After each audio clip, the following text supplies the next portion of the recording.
Welcome to the Holy Word channel. We will broadcast daily Mass live. Please keep your soul quiet and fervent to start today's Mass. Don't forget to like the video and subscribe to the channel to receive notifications about daily Mass as soon as possible. May God bless you.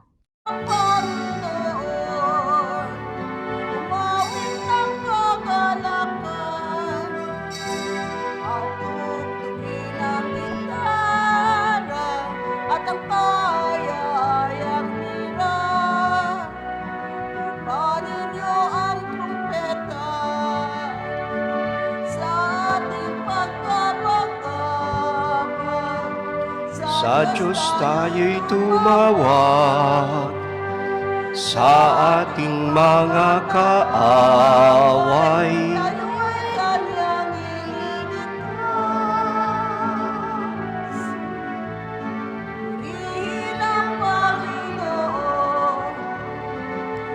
Mawit ng kagalakan at tugtugin ng gitara at ang kaaya-ayang lira. Ipanin niyo ang trumpeta.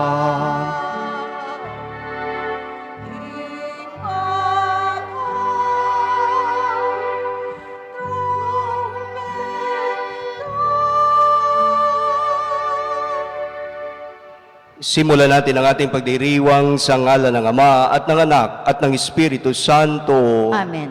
Ang pagpapala ng ating Panginoong Jesucristo, ang pag-ibig ng Diyos Ama at ang pagkikipagkaisa ng Espiritu Santo naway sumainyong lahat. At sumayo rin. Mga kapatid, aminin natin ang ating mga kasalanan upang tayo maging marapat gumanap sa banal na pagdiriwang. Inaamin ko sa makapangyarihang Diyos at sa inyong mga kapatid, na lubha akong nagkasala sa isip, sa salita, sa gawa, at sa aking pagkukulang. Kaya isinasamo ko sa mahal na Birheng Maria, sa lahat ng mga anghel at mga banal, at sa inyong mga kapatid, na ako'y panalangin sa Panginoong ating Diyos. Kaawaan tayo ng makapangyarihang Diyos, patawarin tayo sa ating mga kasalanan, at patnubayan tayo sa buhay na walang hanggan. Amen.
Manalangin tayo.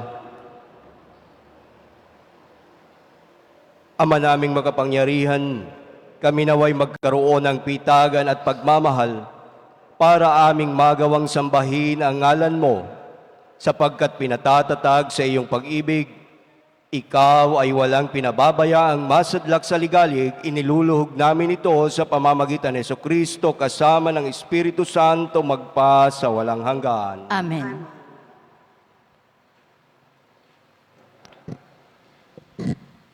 Pagbasa mula sa ikalawang aklat ng mga hari. Noong mga araw na iyon, nilusob ni Haring Salmanasar ng Assyria ang Samaria at 3 taon itong kinubkob. Nang ikasiyam na taon ng paghahari ni Oseas, ang Samaria ay sinakop ni Haring Alsamasar ni Assyria. Dinala niyang bihag ang mga Israelita at ikinalat sa hala ng Habor o ilog ng Gosan at sa mga lunsod ng Medos. Nangyari ito sa mga Israelita sapagkat nagkasala sila sa Panginoon na nag-alis sa kanila sa Ehipto sa pagpapahirap sa kanila ni Haring Faraon. Sila'y naglingkod sa ibang Diyos at nakiayon sa kaugalian ng mga taong itinaboy ng Panginoon mula sa lupaing sinakop nila. Bukod dito, sumunod sila sa mga kaugaliang itinatag ng mga hari ng Israel. Dahil sa kasamaan nilang ito, ang Israel at ang Huda ay binabalaan ng Panginoon sa pamamagitan ng mga propeta. Ganito ang ipinasabi niya: "Talikdan ninyo ang inyong mga kasamaan at mamuhay ayon sa kautosang ibinigay ko sa inyong mga ninuno sa pamamagitan ng mga propeta." Ngunit hindi nila ito pinansin. Sa halip, nagmatigas sila tulad ng kanilang mga ninuno na hindi nanalig sa Panginoon nilang Diyos. Ipinagwalang bahala nila ang kautusan, ang pakikipagtipan sa Panginoon ng kanilang mga ninuno, at ang babala niya sa kanila. Kaya itinaboy silang lahat mula sa kanyang harapan, liban sa lipi ni Huda. Ang salita ng Diyos. Salamat sa Diyos. Ang ating itutugon sa salmo, "Poon kami ay sagipin, kaawaan at kupkupin." Ulitin po natin. Poon kami ay sagipin, kaawaan at kupkupin. Kami iyong itinakwil, O Diyos, kami ay nilupik. Kami sana'y balikan mo kung ikaw man ay nagalit. Poon kami ay sagipin, kaawaan at kupkupin. Yung lupang sinaktan mo'y nanginginig na lupain. Bago lubos na mawasak, gamutin mo't pagalingin. Labis na ang paghihirap nitong iyong mga lingkod. Lasing kamit langong-lango sa alak na iyong dulot. Poon kami ay sagipin, kaawaan at kupkupin. Itinakwil mo ba kami? Kami ba ay iniwan na? Paano ang buo namin? Sino ngayon ang sasama? O Diyos, kami tulungan mo laban sa aming kaaway, pagkat ang tulong ng tao ay wala ng kabuluhan. Poon kami ay sagipin, kaawaan at kupkupin.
Sumainyo ang Panginoon. At sumayo rin. Ang pagbasa ng mabuting balita ng Panginoon ayon kay San Mateo.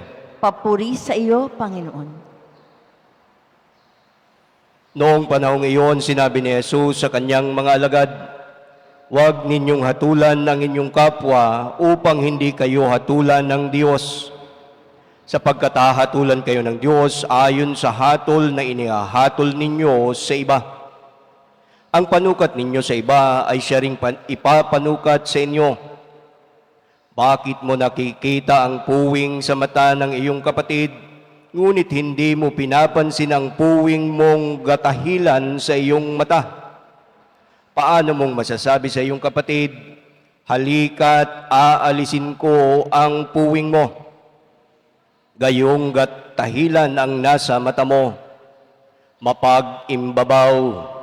Alisin mo muna ang puwing na gatahilan at sa gayoy makakikita kang mabuti at maaalis mo ang puwing ng iyong kapatid. Mga kapatid, ang mabuting balita ng Panginoon. Pinupuri ka namin, Panginoong Heso Kristo.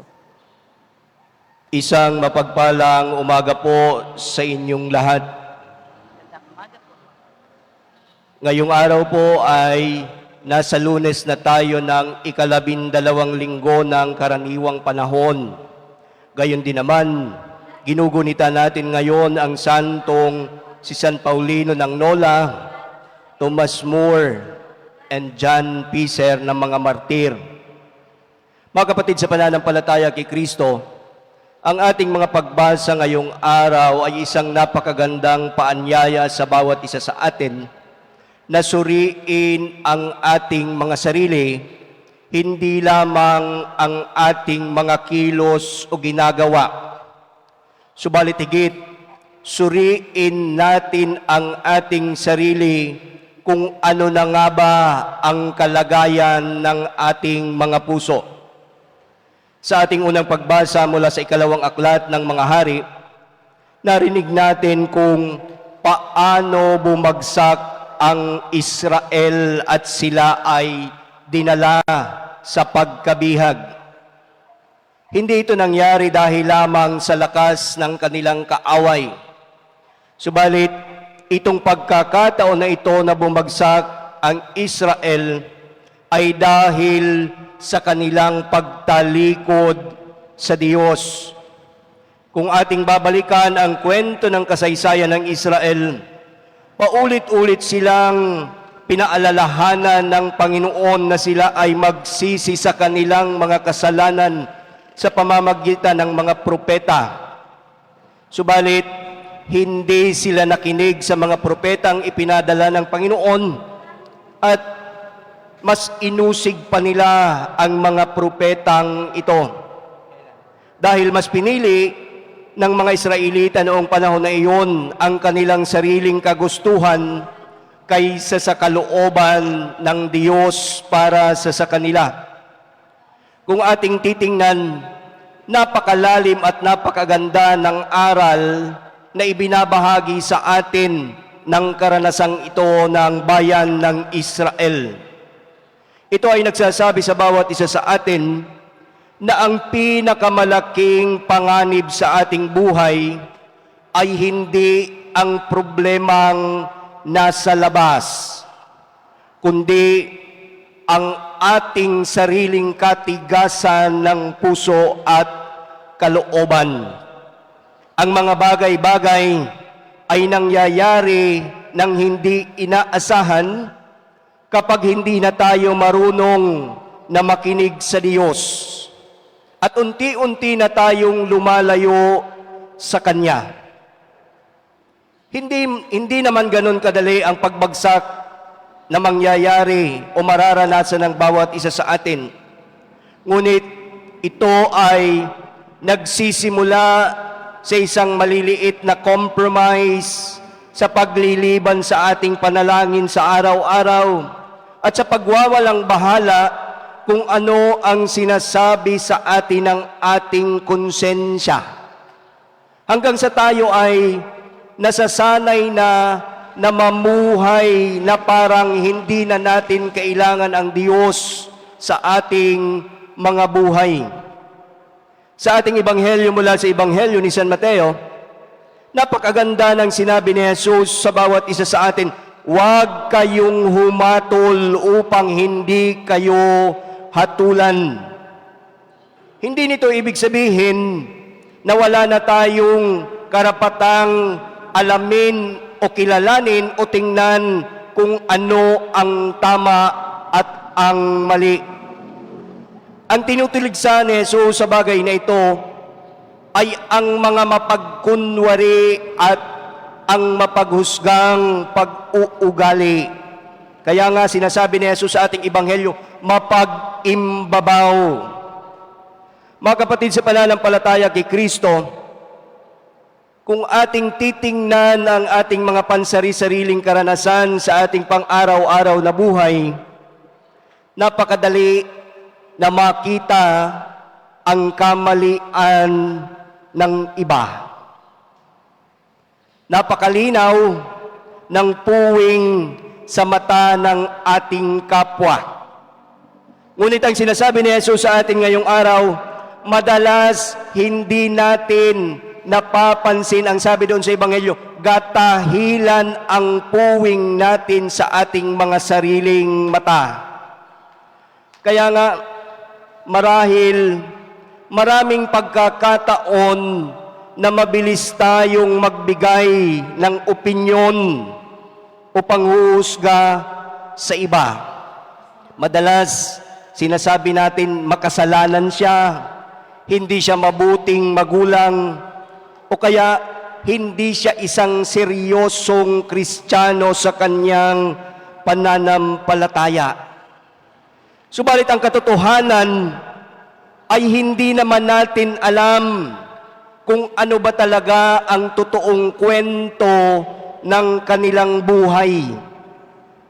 Hindi natin alam ang kanilang sugat na pinagdaraanan, ang mga hamon ng buhay na kanilang nararanasan, at ang mga luha sa araw-araw na kanilang dinaranas, na tanging Diyos lamang ang nakakakita sa mga bagay na ito.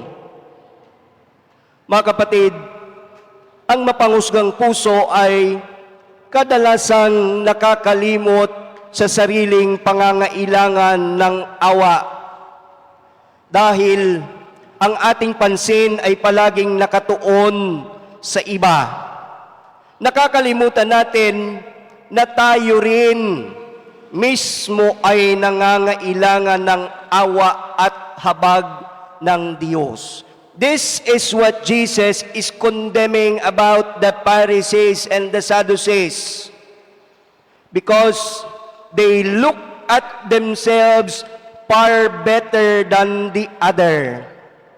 At madalas ganito tayo. Ang tingin natin sa ating mga sarili ay mas banal tayo kaysa sa iba. Makikita natin na napakaganda ng kaugnayan ng ating unang pagbasa at ng ating Ebanghelyo. Sa unang pagbasa, ang Israel ay bumagsak dahil hindi sila nakinig sa Diyos. At sa ating Ebanghelyo naman ipinapakita ni Jesus na ang isang tao na hindi nagsusuri ng kanyang sariling kalooban at puso ay napakadaling humatol o humusga sa iba. Kung ating titingnan, ang parehas na bagay na ito ay kapwa bunga ng pagmamalaki o ng pride. Lahat tayo merong ganito.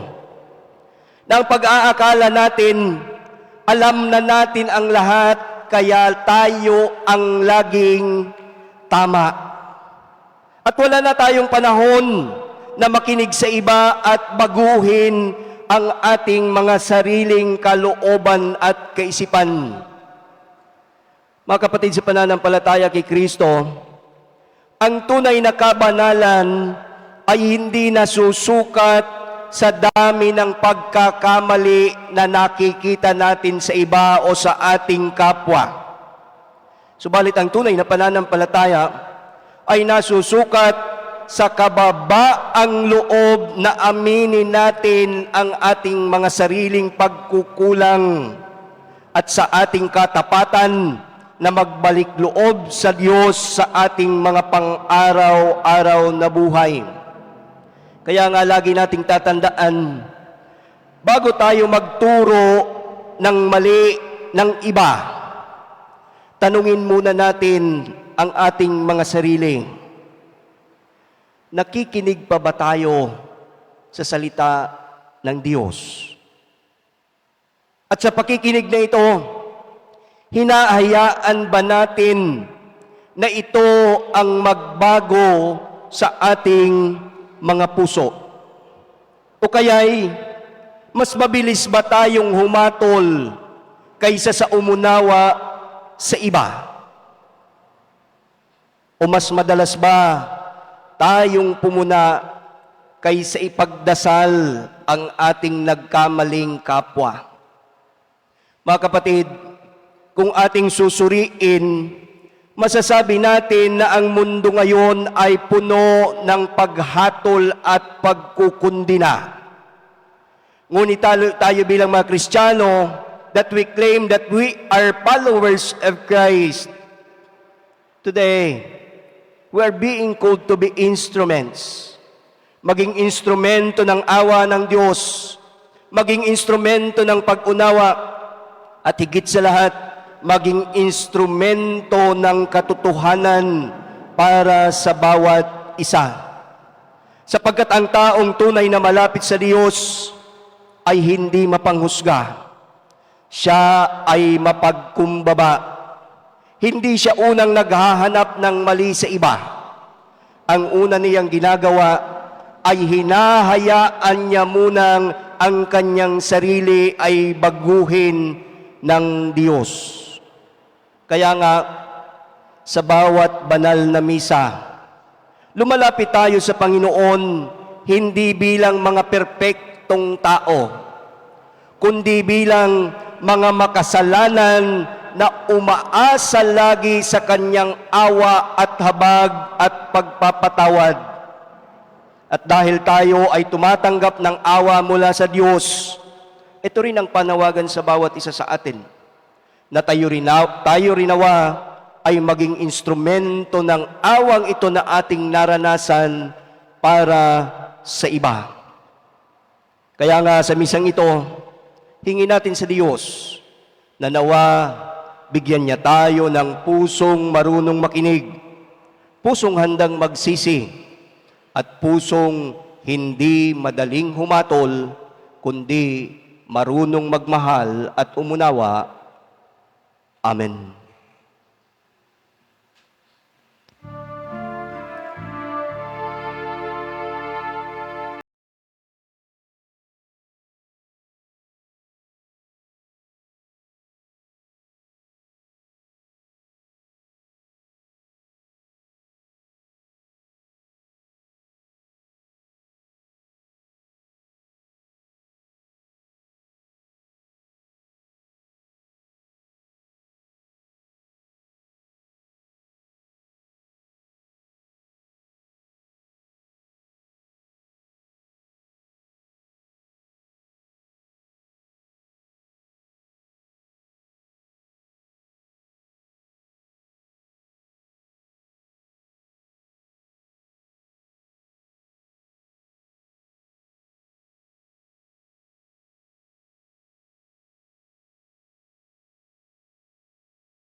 Manalangin kayo mga kapatid upang ang paghahain natin ay kalog. Tanggapin nawa ng Panginoon itong paghahain sa iyong mga kamay, sa kapurihan niya at karangalan, sa ating kapakinabangan at sa buong sambayanan niyang banal.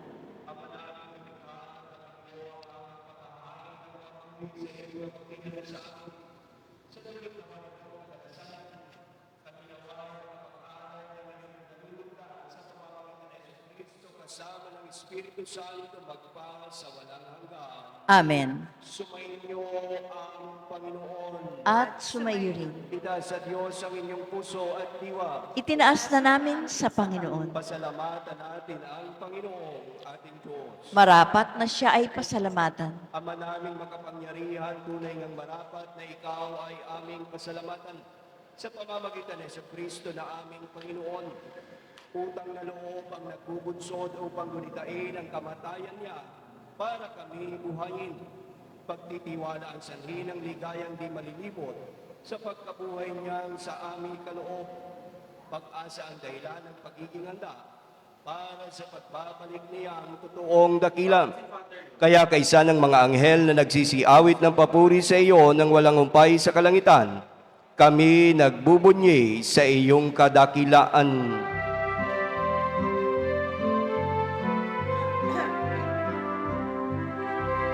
Santo, Santo, Santo, Panginoong Diyos ng mga hukbo, napupuno ang langit at lupa ng kadakilaan mo.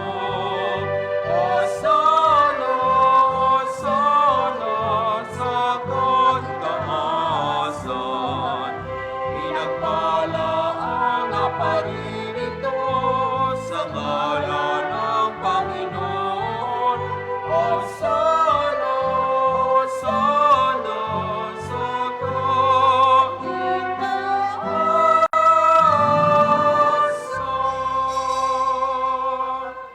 Ama naming banal, ikaw ang bukal ng tanang kabanalan.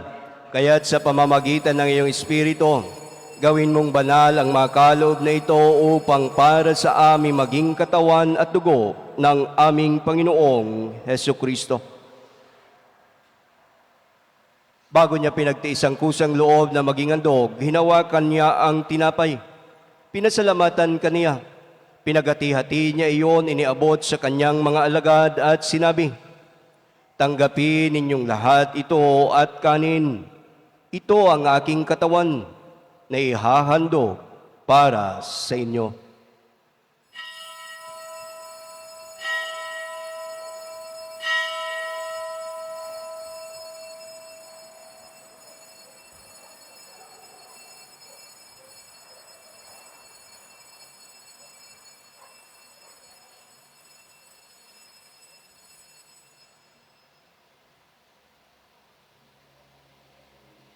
Gayon din naman nung matapos ang hapunan, hinawakan niya ang kalis. Muli kanyang pinasalamatan. Inabot niya ang kalis sa kanyang mga alagad at sinabi, "Tanggapin ninyong lahat ito at inumin. Ito ang kalis ng aking dugo ng bago at walang hanggang tipan. Ang aking dugo na ibubuhos para sa inyo at para sa lahat sa ikapagpapatawad ng mga kasalanan. Gawin ninyo ito sa pag-alala sa akin."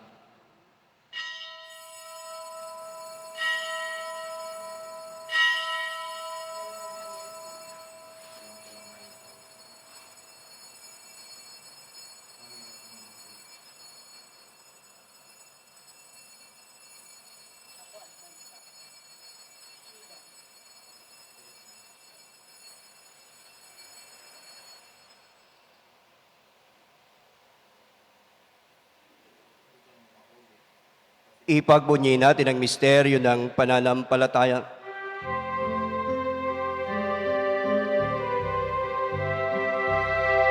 Si Kristo ay gunitain, sarili ay inihinain, bilang pagkain inumin, pinasasaluhan natin, hanggang sa siya'y dumating. Ama, ginagawa namin ngayon ang pag-alala sa pagkamatay at muling pagkabuhay ng iyong anak. Kaya't iniaalay namin sa iyo ang tinapay na nagbibigay buhay at ang kalis na nagkakaloob ng kaligtasan. Kami nagpapasalamat dahil kami iyong minarapat na tumayo sa harap mo para maglingkod sa iyo. Isinasamo namin kaming magsasalo-salo sa katawan at dugo ni Kristo ay mabuklod sa pagkakaisa sa pamamagitan ng Espiritu Santo. Ama, lingapin mo ang iyong simbahang laganap sa buong daigdig. Puspusin mo kami sa pag-ibig, kaysa ni Leon na aming Papa at ni Gilbert na aming Arsobispo at ng Tanang Kaparian. Alalahanin mo rin ang mga kapatid naming nahimlay nang may pag-asang sila'y muling mabubuhay. Gayon din ang lahat ng mga pumanaw. Kaawaan mo sila at patuloyin sa iyong kaliwanagan. Kaawaan mo at pangindapating kaming lahat na makasalo sa iyong buhay na walang wakas. kaysa ng mahal na Bereng Maria na ina ng Diyos, kaysa ng mga apostol at ng lahat ng mga banal na namuhay dito sa daigdig ng kalugod-lugod sa iyo. May pagdiwang nawa namin ang pagpupuri sa ikararangal mo sa pamamagitan ng iyong anak na aming Panginoong Hesu Kristo. Sa pamamagitan ni Kristo, kasama niya at sa Kanya, ang lahat ng parangal at papuri ay sa iyo, Diyos amang makapangyarihan, kasama ng Espiritu Santo magpa sa walang hanggan.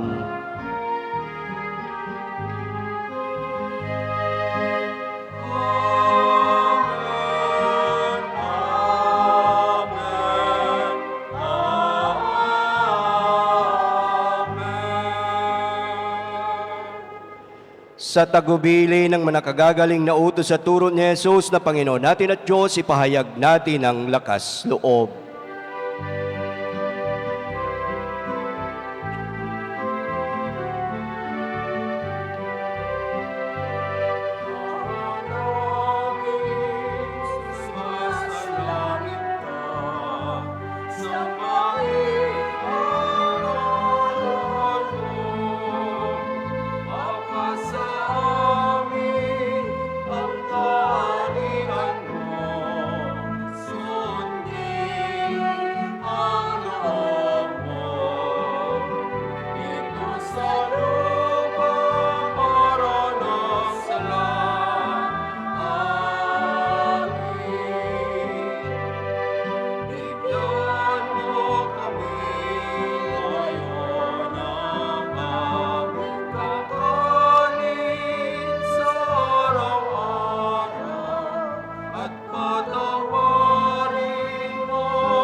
Hinihiling namin kami adya sa lahat ng masama, pagkalooban ng kapayapaan na araw-araw, iligtas sa kasalanan at ilayo sa lahat ng kapahamakan samantalang aming pinananabikan ang dakilang araw ng pagpapahayag ng tagapagligtas naming si Jesu Kristo.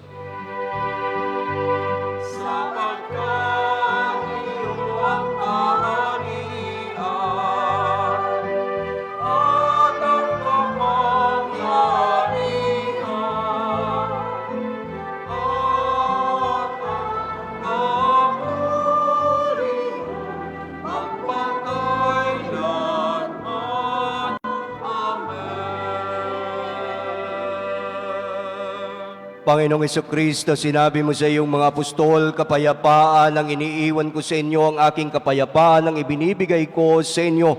Tungayan mo ang aming pananampalataya at huwag ang aming pagkakasala. Pagkalooban mo kami ng kapayapaan at pagkakaisa ayon sa iyong kalooban kasama ng Espiritu Santo magpa sa walang hanggan. Amen. Ang kapayapaan ng Panginoon ay laging sumainyo. At sumairin. Magbigayan tayo ng kapayapaan sa isa't isa.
mag-aalis ng mga kasalanan ng sanlibutan.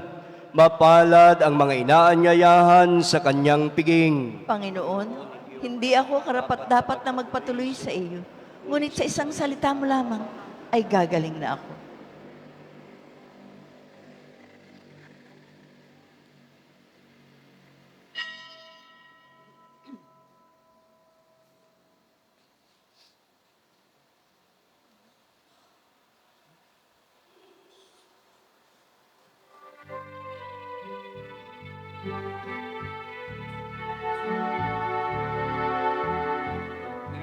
Ibig ang siyang bukaw sa ating puso at kaluluwa, ang siyang nagdulot sa ating buhay ng gintong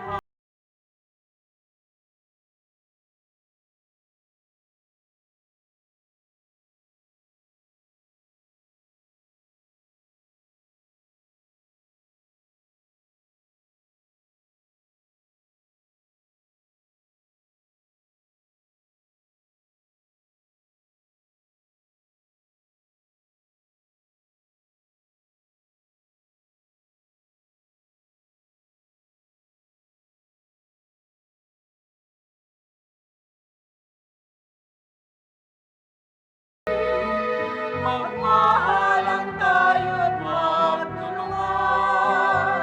At kung tayo'y bigo, ay huwag limutin na may Diyos tayong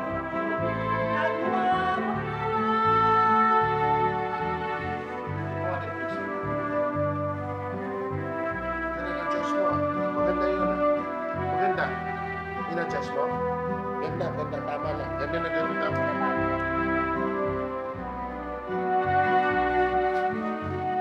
Ang atin pong second collection ay laan para sa mga may sakit at retiradong pari ng ating archdiocese. Maraming salamat po.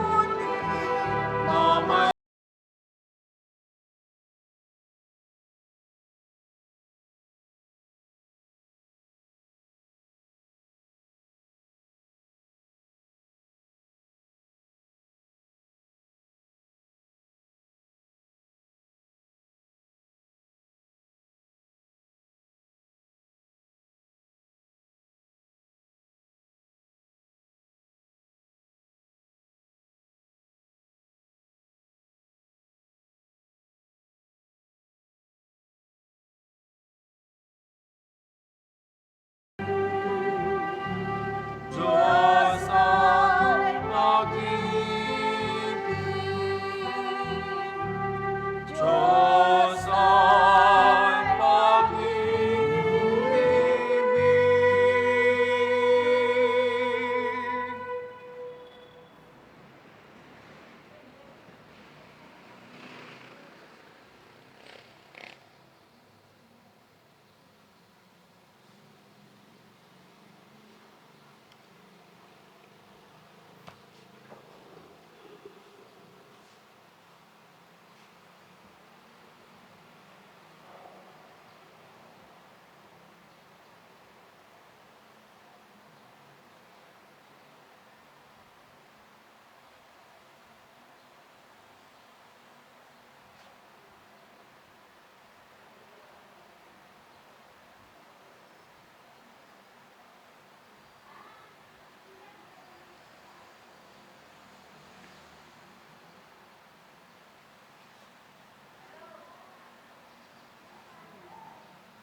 Manalangin tayo.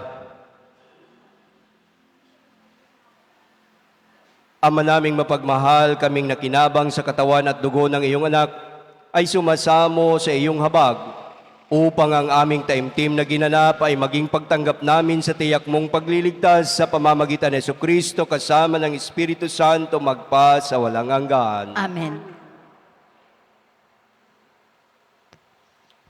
Panalangin kay San Miguel Arcangel. San Miguel Arcangel, anpunin mo kami sa labanan at maging bantay kanawan namin sa kalupitan at sa mga silo ng demonyo. Sugpuin nawa siya ng Diyos na ipinagmamakaawa namin sa iyo. At ikaw, prinsipe ng mga hukbo sa langit, sa kapangyarihan ng Diyos, ibulid mo sa kailaliman ng impyerno si Satanas at ang lahat na malulupit na espiritu na gumagala sa sanlibutan at nagpapahamak sa mga kaluluwa. Amen. San Miguel Arcangel, Panalangin mo kami. Magsiupo muna po. Bago po ang pagbabasbas, nais kong batiin ang happy birthday, Marian L. Manalo, Maria Crisandra Conte, Arvin Makatangay, Mark Angelo de los Reyes, Roslyn Amber Aldober at lahat ng nagdiriwang ng kanilang kaarawan ngayong araw. Happy wedding anniversary din kina Mr. and Mrs. Sinaida Muñoz, Mr. and Mrs. Norberto and Seni Castillo, Mr. and Mrs. Roldan and Mayet Prane. Sacerdotal anniversary ni Reverend Father Jonathan M. Tamayo. Salamat rin sa mga nagbigay ng bigas ngayong araw, Norberto and Mr. and Mrs. Norberto and Seni Castillo. Gayon din kay Oliva G. Generoso.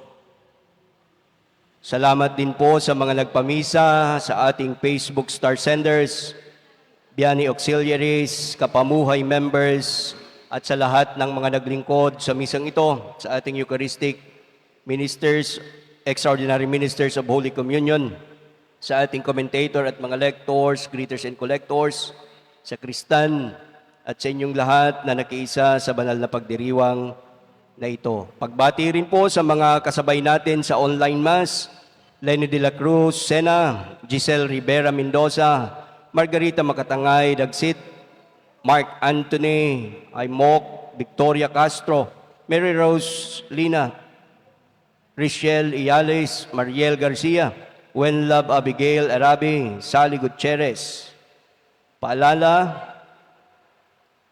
ang nobena natin para sa dakilang kapistahan ni San Juan Bautista ay nag-umpisa noong June 15 hanggang June 23 at ang kanyang pagdiriwang ng kapistahan ay idaraos sa Hunyo 24.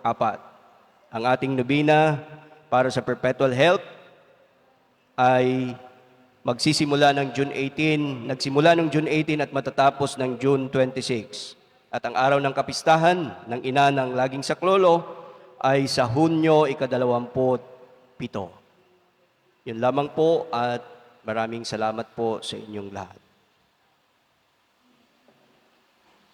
Sumainyo ang Panginoon At sumayo rin. at pagpalain kayo ng makapangyarihang Diyos, Ama, Anak, at Espiritu Santo. Amen. Tapos na ang ating pagdiriwang, humayo kayo sa kapayapaan ni Kristo. Salamat sa Diyos.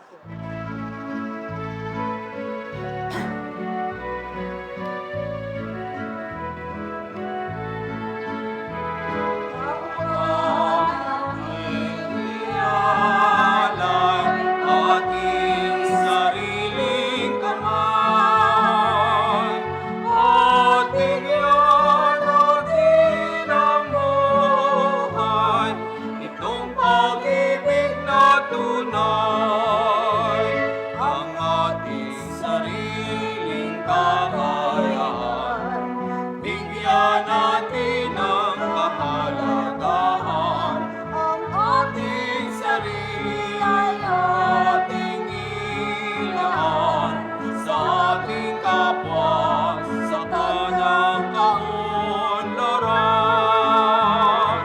Apa natin ialay ating sariling kamay.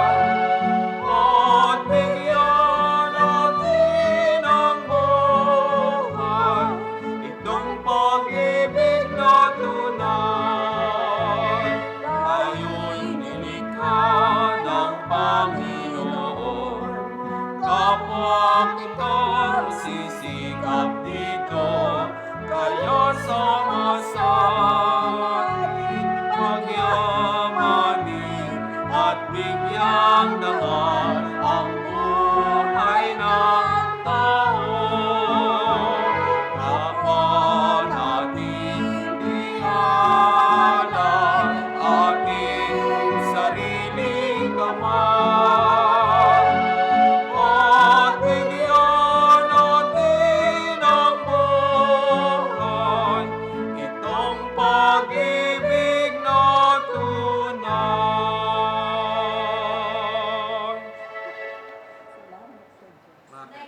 Ba't ka natatawa? Ms. Albudin and family. Spouses Arthur and Shirley Ostia Faltado and family. VAJS and AHF 77 Trading.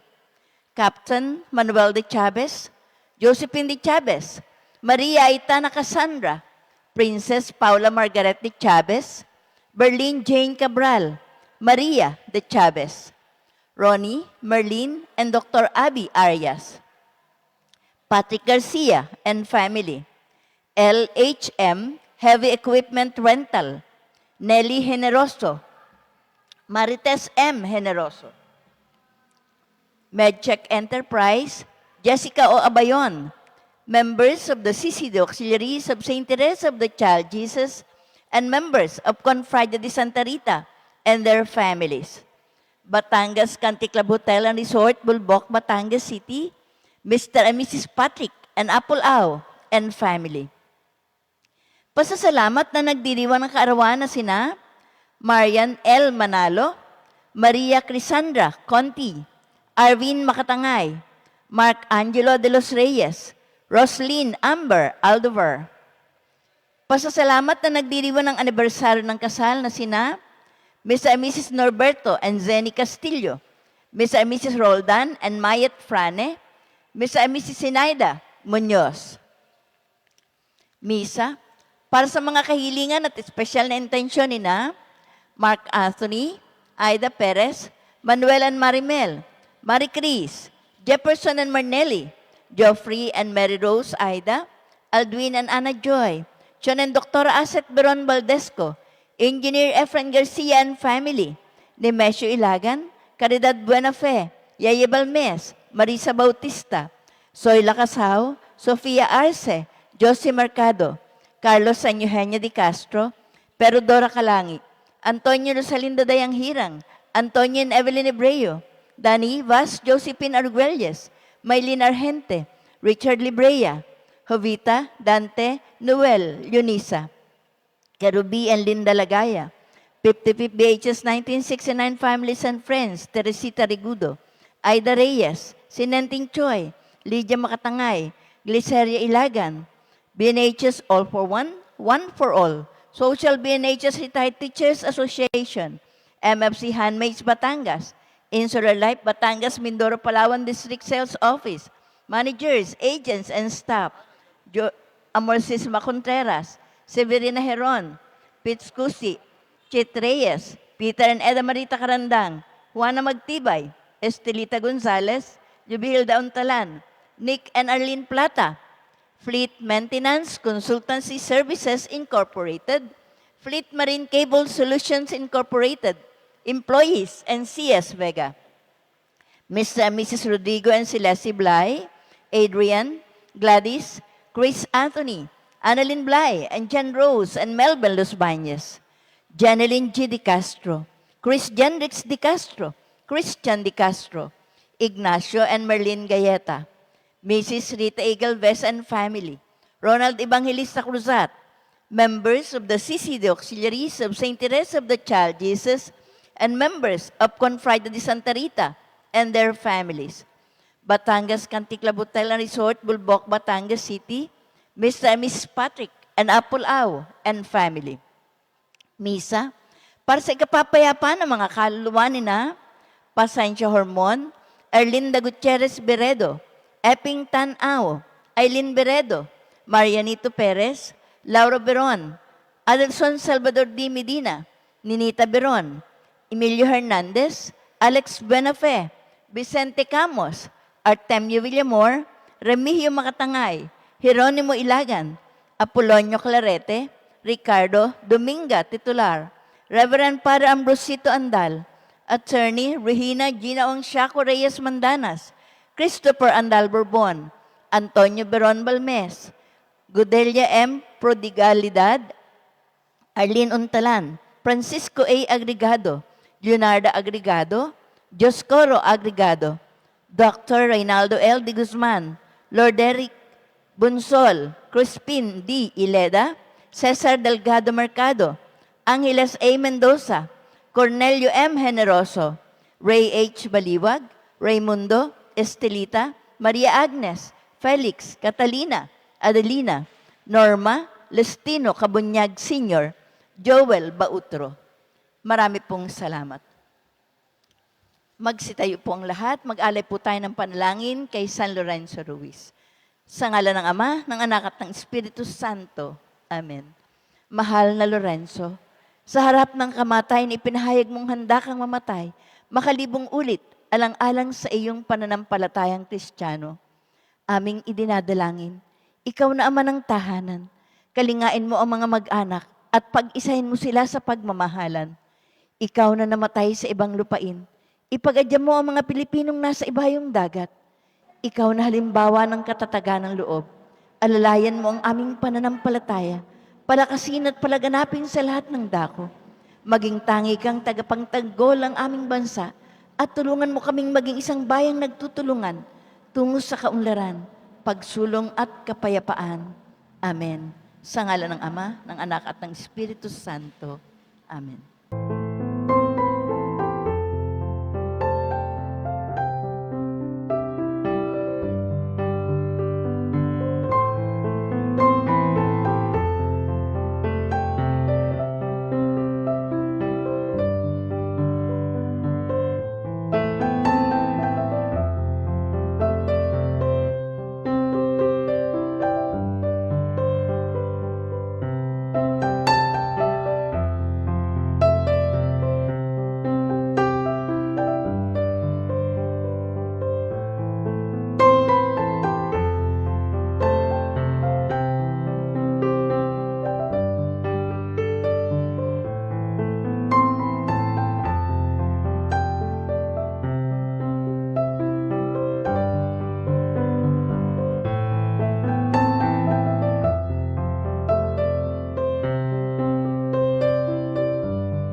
Amen.